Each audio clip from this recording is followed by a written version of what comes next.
Tuhan itu menggerakkan hati saudara ya untuk datang beribadah di tempat ini. Nah, Bapak Ibu sekalian, saya ingin menanyakan berapa banyak yang siap untuk mendengarkan dan menerima kuasa firman Tuhan, angkat tangan. Siapa yang sudah siap untuk mendengarkan firman Tuhan, angkat tangan. Haleluya. Katakan, saya siap menerima firman Tuhan. 1, 2, 3 yuk, bareng-bareng yuk. Saya siap menerima firman Tuhan. Haleluya. Nah, pada hari ini saya akan menyampaikan, saya akan berbicara mengenai hati. Nah, hati merupakan segala sumber yang baik maupun jahat. Maka dari itu kita sering mendengar ya istilah hati-hati dengan hati. Asik, hati-hati dengan hati gitu. Jadi yang pertama-tama perlu diketahui ya kan, bahwa hati itu apa sih? Apa sih hati itu? Apakah yang begini? Atau yang begini? Atau jangan-jangan yang begini kan? Atau jangan-jangan hati itu yang sering kita temui di tempat-tempat makan pinggir jalan, pecel lele, hati ampla ya. Karena saya suka itu. Nah, jadi pertama-tama apa sih hati itu ya kan? Nah, menurut Kamus Besar Bahasa Indonesia, hati adalah sesuatu yang ada di dalam tubuh manusia yang dianggap sebagai tempat segala perasaan batin dan tempat menyimpan pengertian. Jadi dapat disimpulkan bahwa hati merupakan tempat kita menyimpan perasaan dan pengertian, ya kan? Nah, jadi kalau kita suka atau enggak suka sama orang itu tersimpannya di hati. Kalau kita suka atau tidak suka dengan suatu makanan ataupun minuman, perasaan itu tersimpannya di dalam hati. Nah, jadi kalau kita lagi marah, kita senang, kita gembira, itu tersimpannya di mana? Di hati, ya betul.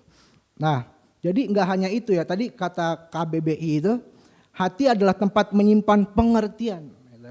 Kita menilai seseorang nih baik, buruk, jahat atau tidak jahat.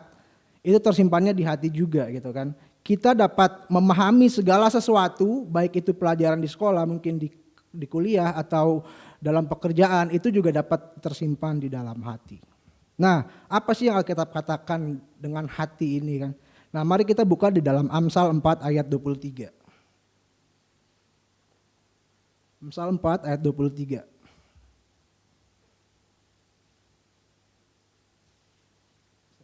Ditampilkan di layar atau saya langsung bacain aja. Terima kasih untuk saudara-saudara yang membawa Alkitab dari rumah ya, karena dengan begitu sama dengan menghormati firman Tuhan. Amsal 4 ayat 23 mengatakan seperti ini.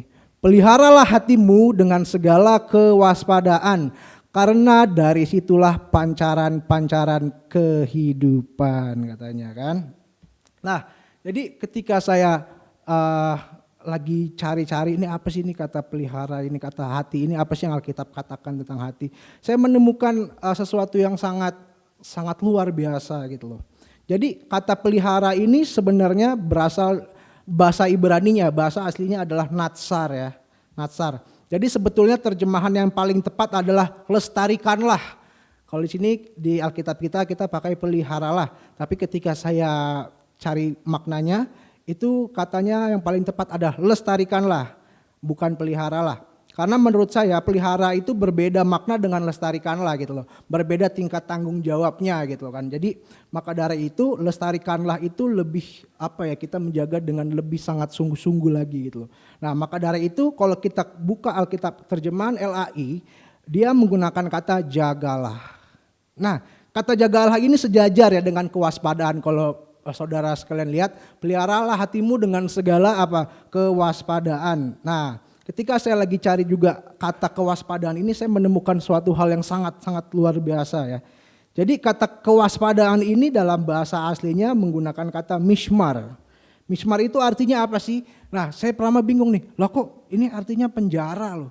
Mishmar itu penjara atau tahanan, katanya jail, prison, atau house of guard, rumah jaga gitu kan. Jadi kalau diterjemahin secara langsung, masa jagalah hatimu dengan penjara. Lah kok penjara gitu kan. Nah, terus saya sempat berdoa sama Tuhan minta petunjuk. Ini maksudnya apa gitu kan. Nah, jadi saya dan baca-baca literasi ternyata seperti ini. Kalau boleh saya tafsirkan secara letterlock, secara apa adanya seperti ini. Jadi jagalah hatimu seketat penjagaan di dalam penjara, katanya seperti itu. Di mana para tahanan dalam penjara itu merupakan hal-hal yang tidak baik, agar jangan sampai mereka keluar dari penjara hatimu dan dapat mengakibatkan pancaran-pancaran kehidupanmu menjadi redup. Jadi intinya dari ayat ini adalah kita harus menjaga hati kita dengan sangat ketat, ya kan? Nah, karena apa? Dengan sangat ketat. Seperti para penjaga yang menjaga penjara, itu kan pasti ketat banget dong, apalagi kalau kita tahu penjara Alcatraz itu sangat ketat ya. Nah, jadi Alkitab mencatat kita harus menjaga hati kita seketat itu loh. Bayangin, nggak gampang. Nah, sekarang saya ingin mengajak saudara semua di sini untuk merefleksikan atau merenung, ya kan. Berapa banyak dari kita orang percaya yang nggak bisa jaga hati kita setiap hari, ya kan? Dan kita lihat juga banyak kejadian-kejadian di dalam Alkitab itu yang endingnya buruk karena apa? Karena nggak bisa menjaga hatinya gitu kan. Nah, contohnya apa sih dalam kehidupan kita sehari-hari? Contoh simpelnya gini. Saya waktu itu kemarin ditelepon sama Pak Gembala ngomong gini, kamu khotbahnya tentang hati dan sumber dan kamu harus ada kolerasinya dengan julid dengan sesuai tema. Oke, jadi saya cari tahu tuh apa itu artinya julid gitu. Nah, jadi sebelum saya melanjutkan khotbah ini, saya ingin bertanya kepada Bapak Ibu Saudara, siapa di antara kita semua di sini yang suka julid, angkat tangan? Ayo ngaku. Ada yang mau ngaku ya? Memang apa kalau kita masih malu mengakui di hadapan sesama, tapi kita harus mengakuinya di hadapan Tuhan ya. Karena saya yakin dan percaya setiap kita sini pernah julid. Nah, jadi berapa banyak di antara kita yang suka duduk di antara para penjulit-penjulit ini gitu loh. Malah yang lebih parahnya udah nongkrong sama orang-orang julid ini ikut ngejulit juga. Itu lebih bahaya. Nah, Alkitab mencatat berbahagialah orang yang tidak duduk dalam kumpulan pencemooh di Mazmur 1 ayat 1. Nah, ini bisa juga saya terjemahkan seperti ini. Berbahagialah orang yang tidak duduk dalam kumpulan para penjulit gitu. Nah, bahkan Alkitab dengan lebih tegas lagi, coba kita lihat sebentar di dalam Mazmur 1 ayat 1. Katanya berdiri dan berjalan aja nggak boleh loh katanya.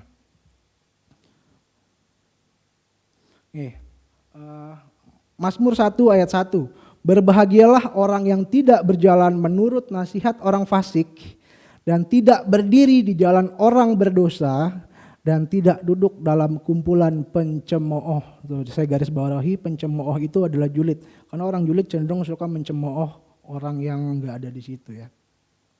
Jadi ketika saya cari tahu apa sih makna julid itu kan. Jadi julid itu dapat disimpulkan ke dalam bentuk gosip.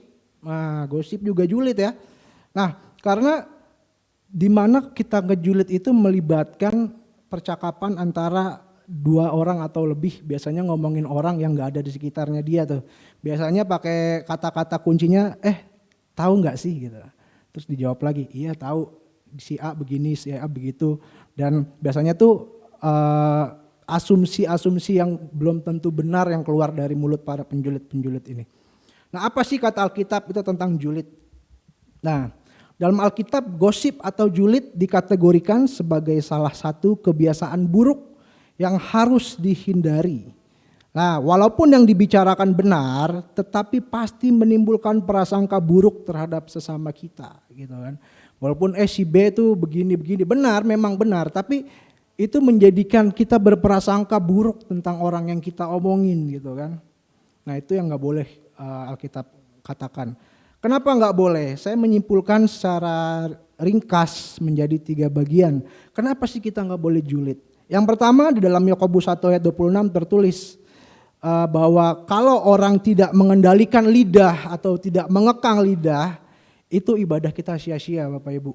Yakobus 1 ayat 26 mencatat seperti itu. Jadi kalau misalkan kita merasa nih, wah gua rajin nih ibadah nih, mungkin seminggu bisa 2 kali, 3 kali, terus belum ikut persekutuan doanya, atau mungkin untuk belum lagi pelayanan-pelayanan di luar kotanya, atau apapun itu, tetapi mulut kita masih gak bisa kita kekang lidah kita, Alkitab mencatat ibadah kita jadi sia-sia. Itu yang pertama. Yang kedua, julid juga menjadikan kita pemfitnah. Karena kenapa? Karena kita nggak tahu kebenaran yang kita keluarkan itu benar nggak? Apakah benar orang itu seperti yang kita omongin apa enggak? Dan Alkitab juga mencatat bahwa jangan mengucapkan saksi dusta tentang sesamamu. Dan ada lagi larangannya secara jelas bahwa orang julid sama dengan membawa berita kesia-siaan. Alkitab juga melarang itu. Coba kita buka di Keluaran 23 ayat 1. Keluaran 23 ayat 1 sudah jelas di sini judulnya apa? Berbagai macam peraturan. Berarti peraturan itu harus ditaati ya. Jangan peraturan ada untuk dilanggar, nggak boleh. Nah, berbagai macam peraturan katanya. Engkau jangan membawa berita kesia-siaan. Engkau jangan menaruh tanganmu bersama orang jahat untuk menjadi saksi kejahatan. Nah, jadi dapat disimpulkan bahwa kenapa nggak boleh julid kata Alkitab, kenapa nggak boleh gosip? Karena yang pertama nggak bisa ngekang lidah, ibadah kita sia-sia.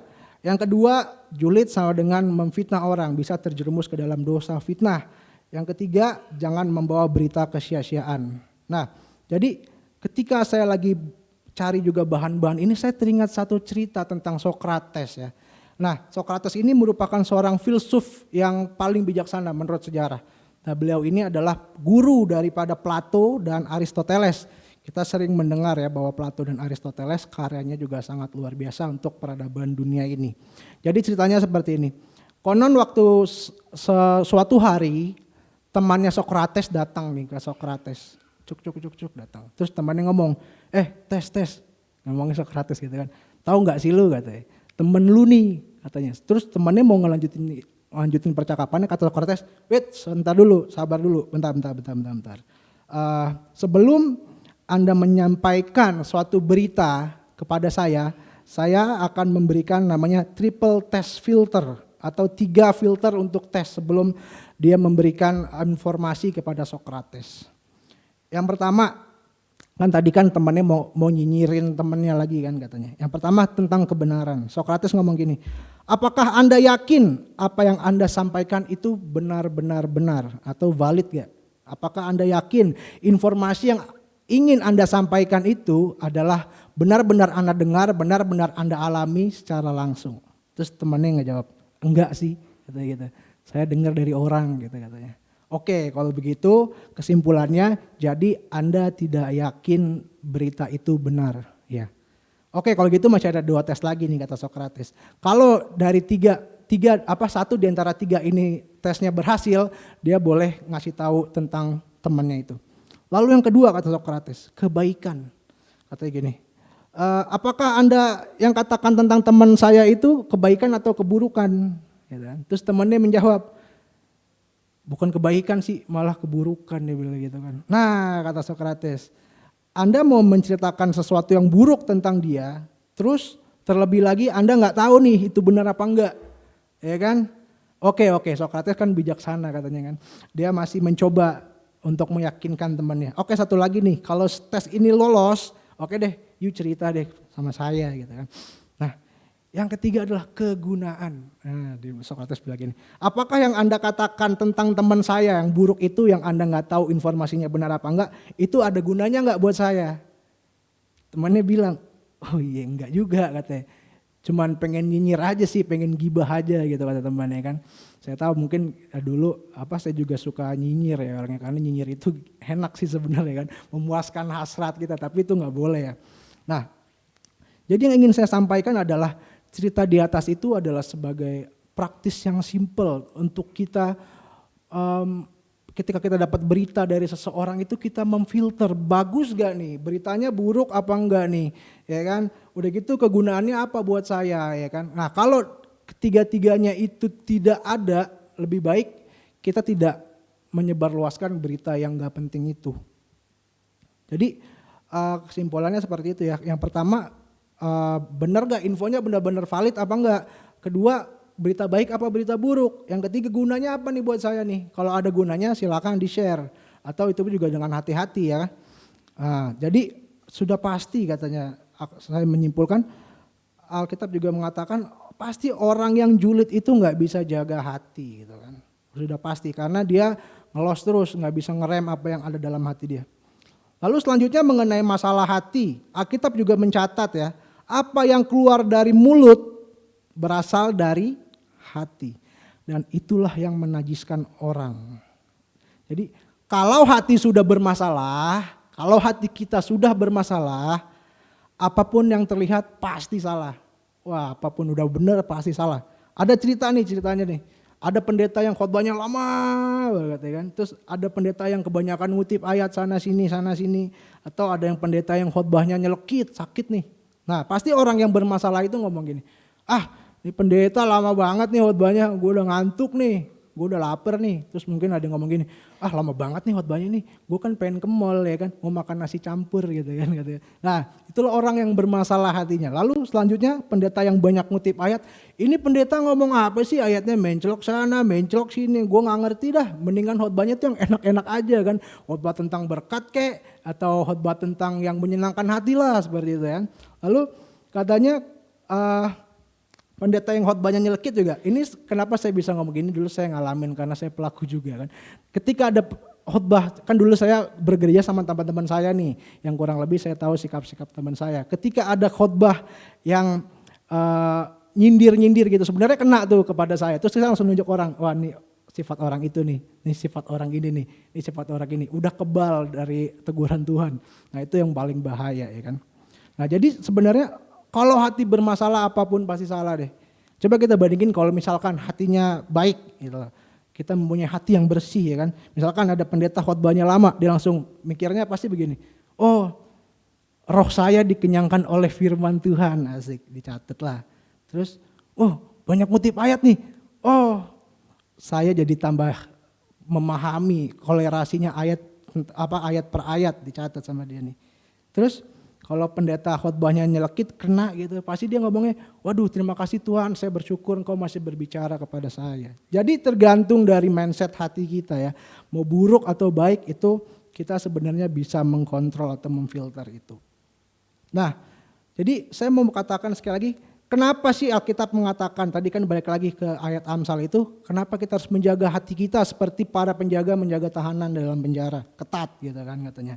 Nah jadi di Matius 15 ayat 19 lagi tertulis lanjutan ayat yang tadi katanya, sebab kenapa kita harus menjaga hati kita? Karena dari hati timbul pikiran-pikiran jahat, pembunuhan, perzinahan, percabulan, pencurian, kesaksian palsu, dan penghujatan. Nah ingat kisah Daud kan? Pasti tahu dong ingat kisah Daud kan? Daud tidak bisa menjaga hatinya gitu loh. Makanya dari itu timbullah kejahatan-kejahatan. Pasti Daud sudah pasti melakukan pembunuhan, berzina, cabul, pencurian, mungkin kesaksian palsu, pasti kan direkayasa kan. Dan penghujatan, itu sama dengan menghujat Tuhan ya. Daud keji. Nah lalu selanjutnya kisah tentang tokoh dalam Alkitab siapa, kita coba baca sekali lagi di dalam Kejadian 4. Kisah tentang Kain. Nah ini nih Kain nih. Saya berharap kisah-kisah dalam Alkitab ini bisa menjadi inspirasi bagi kita semua ya, agar kita hidup sesuai dengan ketetapan Elohim kita. Kita buka di dalam Kejadian 4 ayat 5-8. Katakan ginian. Dan kepada Kain dan pada persembahannya Yahweh tidak berkenan, dan Kain menjadi sangat gusar dan wajahnya menjadi muram, gitu. Wajahnya ditekuk gitu kan, muram. Dan Yahweh berfirman kepada Kain, mengapa engkau marah dan mengapa mukamu menunduk? Jika engkau berbuat baik, tidakkah akan menengadah? Tetapi jika engkau tidak berbuat baik, di depan pintu ada dosa dan keinginannya yang mengintai terhadap kamu. Tetapi engkau harus berkuasa atasnya. Dan Kain bercakap-cakap sesudah itu, dan Kain bercakap-cakap dengan Habel adiknya, dan terjadilah ketika mereka sedang berada di ladang, maka Kain bangkit melawan Habel adiknya lalu membunuhnya. Nah pertanyaannya, pas persembahannya Kain itu gak diterima oleh Bapa Yahweh, langsung Kain gak langsung nusuk Habel, enggak kan? Apakah Kain langsung geprok palanya Habel pakai batu yang gede? Enggak kan? Pasti ada di hatinya panas kan katanya. Kalau di dalam ayat, Kain kenapa hatimu panas? gitu kan. Nah, mulai dari hatinya Kain nih, Kain nggak menjaga hatinya nih. Nah, dari hatinya yang nggak dijaga itu melahirkan pikiran Kain, dengki nih, marah. Wah, sialan nih kata dia. Persembahan gua nggak dianggap nih, gue ngiri nih sama adek gue nih kata dia gitu kan, sama saudara gua dibilang gitu kan. Lalu menimbulkan tindakan yang berujung kepada apa? Pembunuhan adiknya. Nah, kalau tidak menjaga hati atau kalau hati kita nggak beres seperti tadi kan Tuhan sudah menegur gitu kan. Tuhan, Kain, kenapa mukamu muram? Kenapa hatimu panas? Kenapa mukamu ditekuk aja gitu kata Tuhan kan. Tapi nggak peduli Kain, ego. Ah bodo amat, yang penting gue melampiaskan emosi gue, ego gue.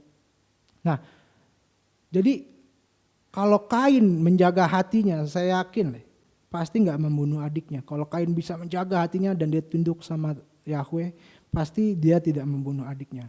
Refleksinya adalah seperti ini. Apakah seberapa sering sih kita ini seperti Kain gitu loh.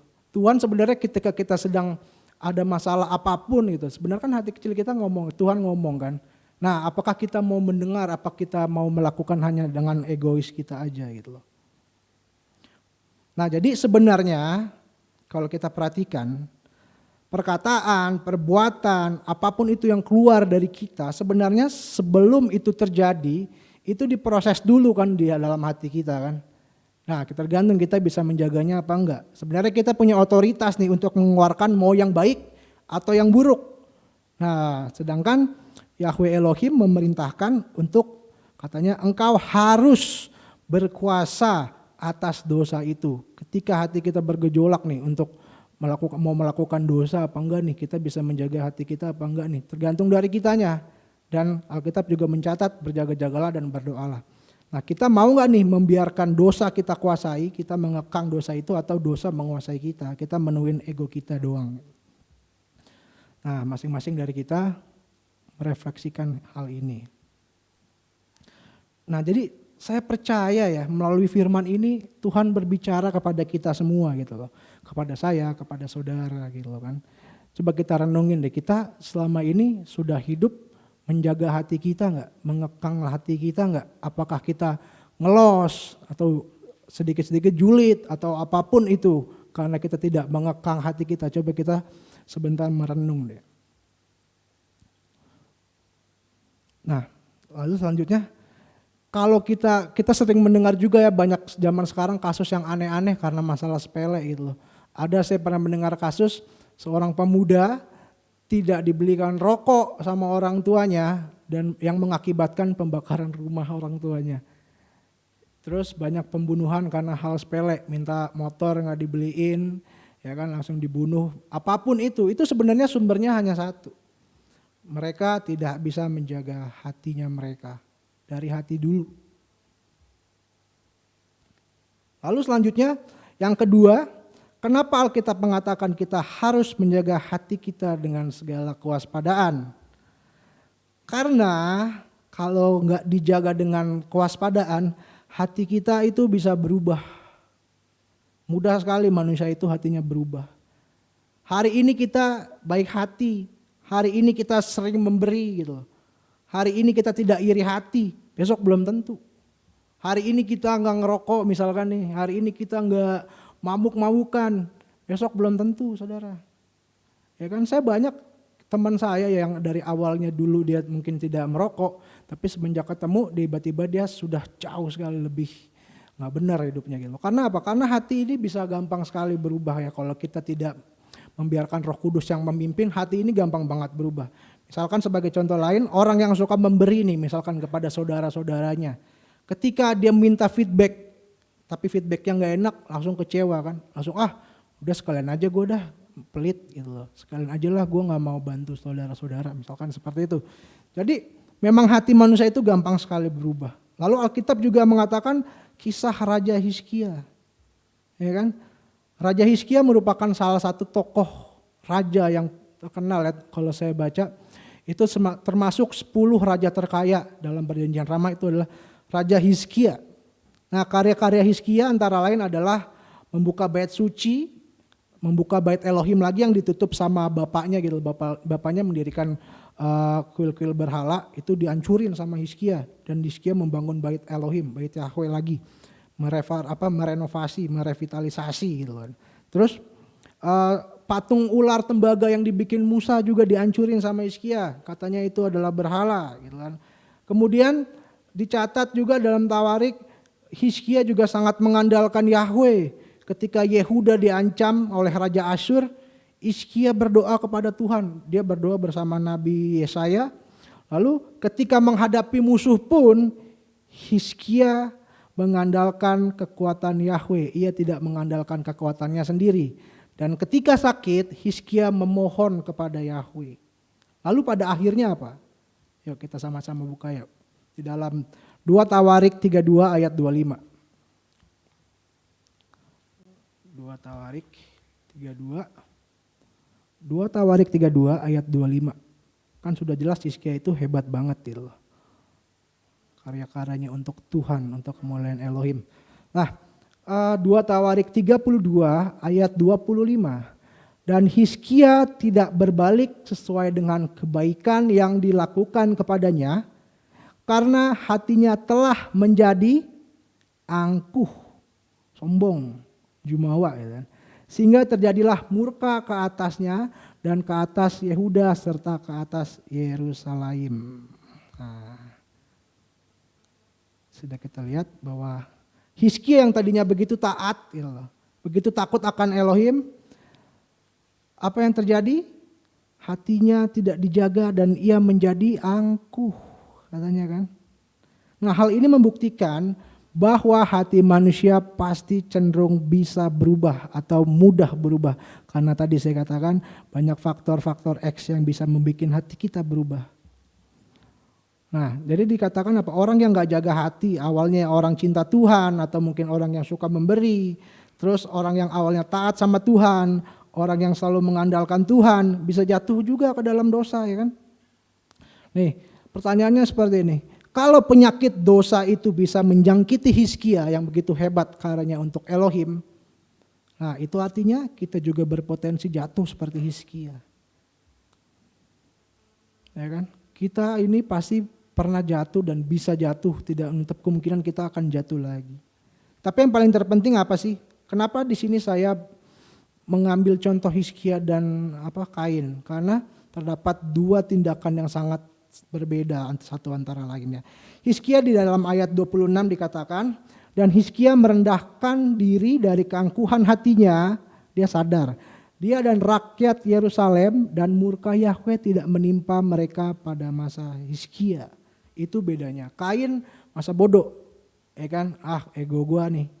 Udah ditegur langsung sama Tuhan loh. Kain, kenapa hatimu panas gitu kan? Dia nggak peduli. Bodoh amat gitu loh. Jadi pertanyaan, maukah kita seperti Hizkia gitu? Mau merendahkan diri dan mengakui dosa kita di hadapan Yahweh Elohim? Atau jangan malah kita ini terlalu sombong gitu, nggak pernah merasa bersalah bahkan di hadapan Tuhan gitu. Hati-hati ya saudaraku ya. Jadi pentingnya kita meminta ampun gitu loh. Jangan seperti Kain. Pilihan ada di antara saudara sekalian dan saya gitu. Apakah kita mau mengambil jalan Kain yang tidak peduli atas teguran Tuhan dan dia tidak menjaga hatinya sehingga menimbulkan pembunuhan terhadap adiknya, atau kita seperti Hizkia, ya kan? Kita mau merubah hati kita mau menjaga hati kita, ya kan? Dan apa dikatakan? Akhirnya murka Elohim tidak menimpa atas kita. Sebagai ayat penutup, saya akan membacakan dalam Matius 12. Matius 12 ayat 35 sampai 37. Sebagai ayat penutup. Nah, ini katanya seperti ini ya. Orang yang baik mengeluarkan hal-hal yang baik dari perbendaharaan hati yang baik. Ini orang yang menjaga hatinya gitu. Dan orang yang jahat mengeluarkan hal-hal yang jahat dari perbendaharaan yang jahat. Namun aku berkata kepadamu bahwa setiap perkataan sia-sia, julid salah satunya, yang sekiranya orang-orang akan membicarakannya, tentang perkataan itu mereka harus mempertanggungjawabkannya pada hari penghakiman. Sebab atas dasar perkataanmu kamu akan dibenarkan, dan atas dasar perkataanmu kamu akan dipersalahkan. Nah, sebelum saya tutup dalam doa, saya akan mengajak Bapak Ibu Saudara untuk menyanyikan satu lagu nih. Ini lagu ini adalah merupakan lagu sekolah minggu ya, tapi maknanya itu sangat dalam dan sesuai dengan tema khotbah hari ini ya. Judulnya Hati-hati Gunakan Tanganmu. Ya. Semua saya minta untuk bangkit berdiri. Pasti semua pada tahu dong lagunya ya.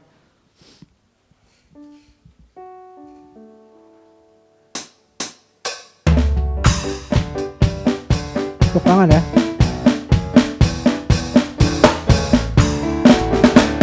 Hati-hati gunakan tanganmu, hati-hati gunakan tanganmu, karena Bapa di sorga melihat ke bawah. Hati-hati gunakan tanganmu. Mulutmu, hati-hati gunakan mulutmu, hati-hati gunakan mulutmu, karena Bapa di surga melihat ke bawah. Hati-hati gunakan mulut. Sekarang tangan. Hati-hati gunakan tanganmu, hati-hati gunakan tanganmu, karena Bapa di sorga melihat ke bawah. Hati-hati gunakan tanganmu.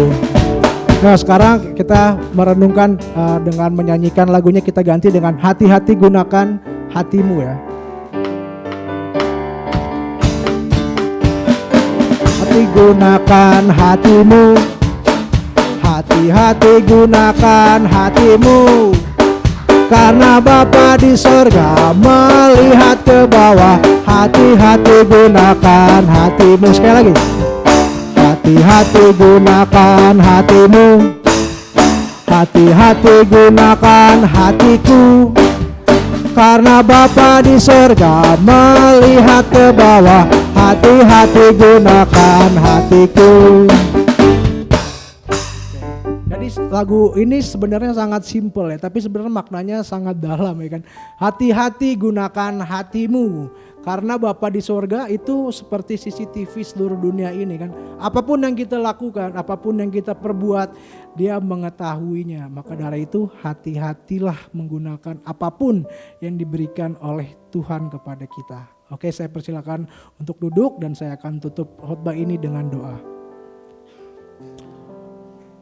Bapa dalam surga, terima kasih hamba-Mu sudah selesai berbicara melalui firman-Mu. Terima kasih Tuhan, Engkau sudah berbicara kepada kami semua di sini, dan perbuatlah firman ini agar bisa menjadi teguran setiap hari, agar kami dapat hidup sesuai dengan ketetapan-ketetapan-Mu. Terima kasih Tuhan, ibadah ini hamba-Mu tutup di dalam nama Yeshua HaMashiach. Haleluya, haleluya, kudus, kudus, kuduslah Yahweh. Amin.